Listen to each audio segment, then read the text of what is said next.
"Sister, what do you do with bad thoughts?" Questions that we all ask. How do you handle the difficulties in your life?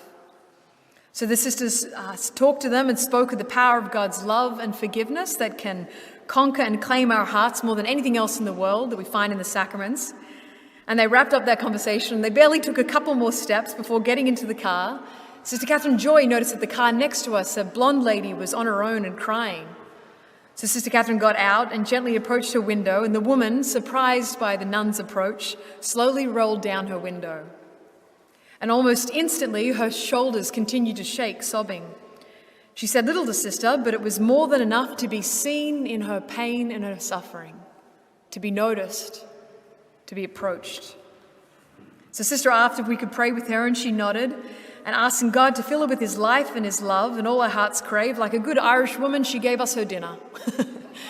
In gratitude, she handed over her granola, and she left us waving and smiling. And within steps of getting into the car, another two women, as the sisters were literally reaching out for the car door, approached, who just saw what happened, and they wanted what she just got. "Can you bless our medals?" they asked to the sisters. And the sisters tried to explain to them, a priest would probably be better for that. But they were not content with that denial. And with the hunger that we have seen time and time again throughout this week, they persisted and said, "Sisters, surely you cannot bless us." So the sisters came in close and they said, "Well, let us together ask for a blessing from the Father."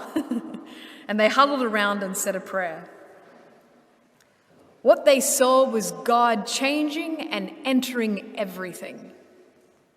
And what they saw in another person, they wanted for themselves. And it's not complicated. It's not a complex situation. He's changing lives, and he's coming when you and I say, "Yes, come, Lord Jesus."